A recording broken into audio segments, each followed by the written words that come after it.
आज मैं आपके सामने लेकर आया हूँ जनरल स्टडीज़ से कुछ बहुत ही important questions with full explanation. तो चलिए शुरू करते हैं। पहला क्वेश्चन है जी, which of the following is progressive tax. Tax हमें पता है दो तरह का होता है, एक होता है जी डायरेक्ट, एक होता है इनडायरेक्ट।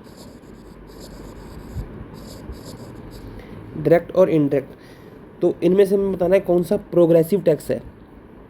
आगे टैक्स के टाइप्स हैं जैसे प्रोग्रेसिव, एक होता है रिग्रेसिव। प्रोग्रेसिव टैक्स वो होता है जो मतलब कि इंक्रीजिंग ऑर्डर में हो, मतलब कि कोई चीज़ जैसे इनकम टैक्स है, अगर इनकम बढ़ेगी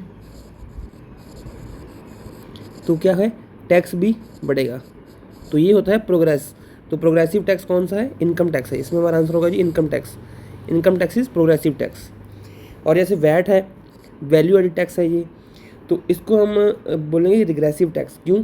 क्योंकि देखो, अगर जो अमीर है और एक गरीब है, अमीर पे वैट का कम असर पड़ेगा। मीन्स अगर वैल्यू एडिड टैक्स बढ़ भी गया तो वो अमीर पे असर नहीं पड़ेगा, वो तो पे कर सकता है आराम से। लेकिन जो गरीब आदमी है वो उस पर असर ज़्यादा होगा वैट का बढ़ने से। तो ये होता है रिग्रेसिव टैक्स। एक होता है जी proportional tax.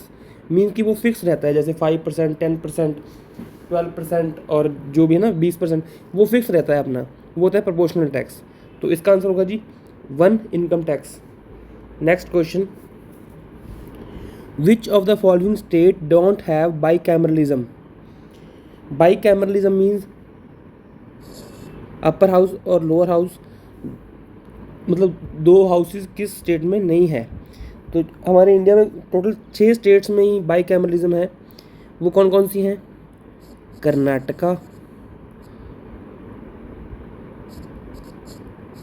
Maharashtra, Telangana, Andhra Pradesh, UP और बिहार। तो इनमें से ये 6 में से कोई कौन सी नहीं है इसमें? तो पंजाब में हमारा बाईकैमरलिज्म नहीं है। पंजाब ने बाईकैमरलिज्म था लेकिन इन्होंने अभी अबॉलिश कर दिया है। ठीक है, काफ़ी देर पहले अबॉलिश हो गया था। तो अभी जो बाईकैमरलिज्म है सिर्फ 6 स्टेट्स में है। महाराष्ट्र में है, कर्नाटका में है, यूपी में है, कर्नाटका, महाराष्ट्र, तेलंगाना, आंध्र प्रदेश, यूपी और Bihar.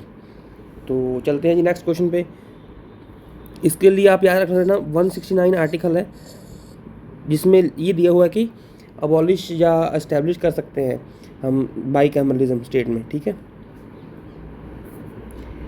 First Muslim to invade India was. India में इन्वेड करने वाला पहला मुस्लिम कौन था? तो इसका आंसर होगा जी मोहम्मद बिन कासिम। 712 एडी में इन्होंने इंडिया पे हमला किया था। तो सबसे पहले ये हो गए। उसके बाद गजनी ने भी हमले किए हैं, गौरी ने भी किए हैं। ठीक है, गौरी के आप मुझे कमेंट्स में बताना गौरी के 2 बैटल ऑफ टेरेन 1 और बैटल ऑफ टेरेन 2 किसके साथ हुए थे। ठीक है, गौरी के जो बैटल थे। और अहमद शाह अब्दाली ने भी किया है इन्वेड इंडिया पे, तो थ्रू पंजाब। तो ये आपको याद रखना है, Mohammad bin Qasim was first Muslim to invade India.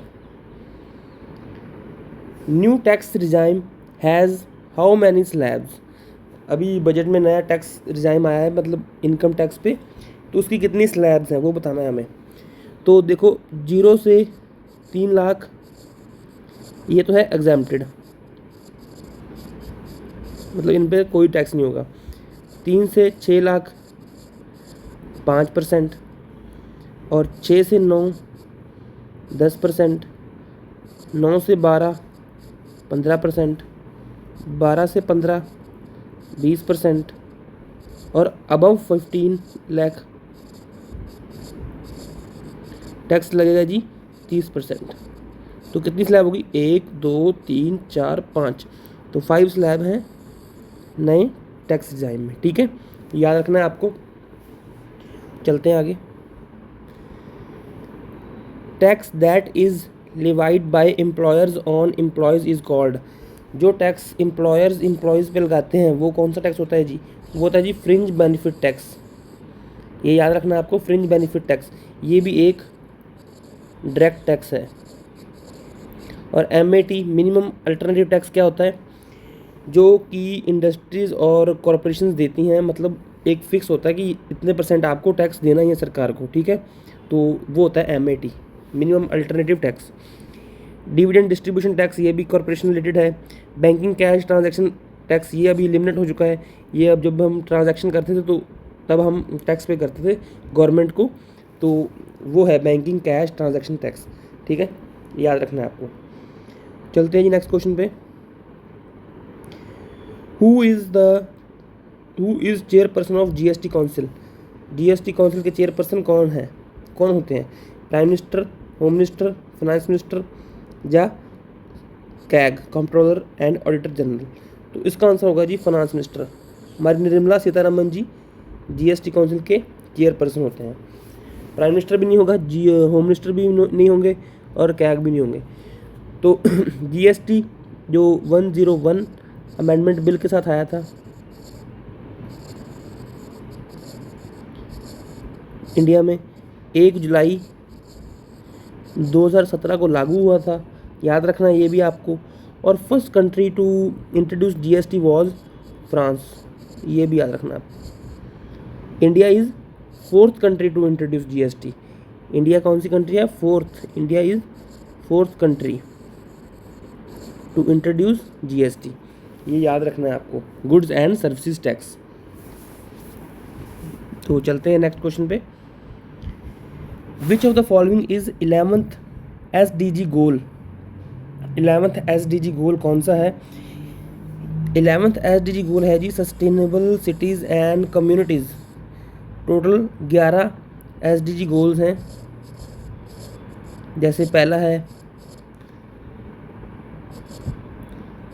Zero poverty, फिर आ जाता है जीरो हंगर, फिर आ जाता है हेल्थ, आगे 17 ऐसे SDG गोल्स हैं। तो 11th जो है सस्टेनेबल सिटीज़ एंड कम्युनिटीज़ है। ये इस कैटेगरी में पंजाब स्टेट ने टॉप किया है, ठीक है। जैसे नीति आयोग देता है इंडेक्स, देता है SDG इंडेक्स, मीन्स वो परफॉर्मेंस बताता है कि कौन सी स्टेट किस में अच्छा परफॉर्म कर रही है। तो पंजाब जो स्टेट है वो सस्टेनेबल सिटीज़ एंड कम्युनिटीज़ में टॉप कर रहा है, ठीक है। तो ये आपको याद रखना है। तो केरला भी बहुत सारे गोल्स में नंबर 1 चलता है। तो नीति आयोग जो देता है SDG इंडेक्स देता है, ये चीज़ें भी आपको अच्छे से याद रखनी है, ठीक है। तो चलते हैं नेक्स्ट क्वेश्चन पे।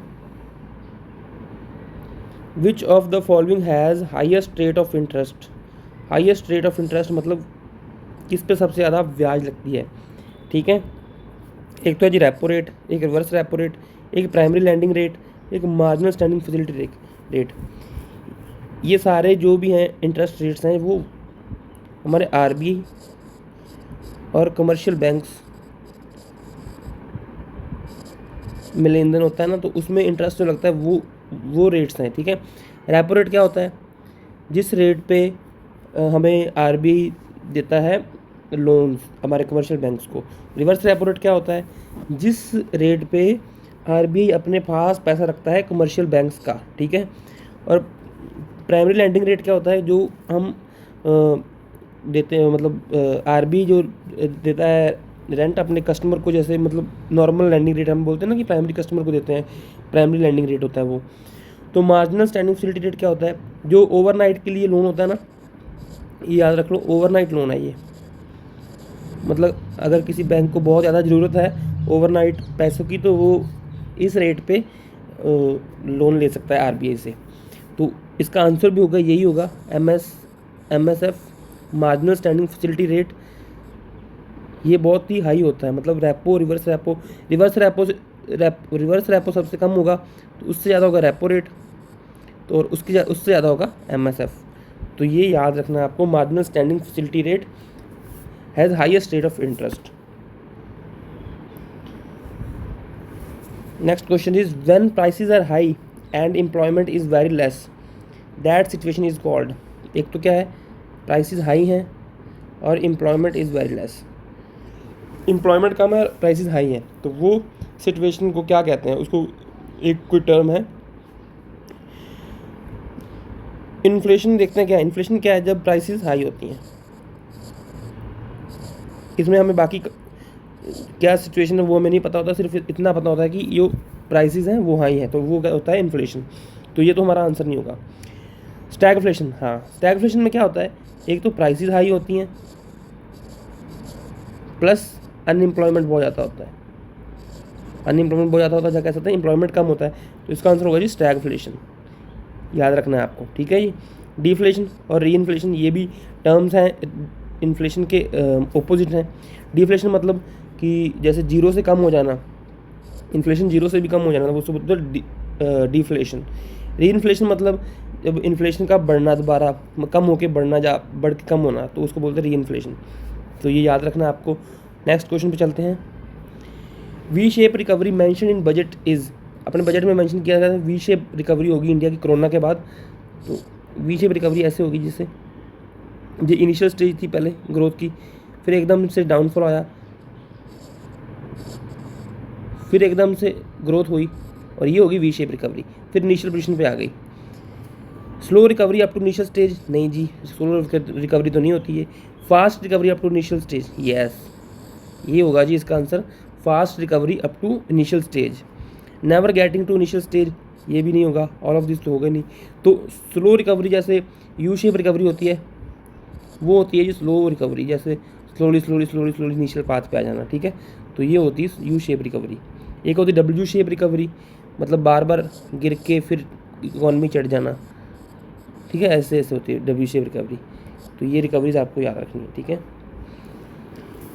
आगे चलते हैं जी क्वेश्चन पे। Pragyata guidelines are for which of the following, ये याद रखना है जी आपको, इसका आंसर होगा हमारा डिजिटल एजुकेशन। प्रज्ञाता को पूरा डिफाइन किया गया है, मतलब हर एक टर्म हर एक वर्ड की इसमें फुल फॉर्म है। तो ये जो हमारी गाइडलाइंस है वो डिजिटल एजुकेशन के रिलेटेड है।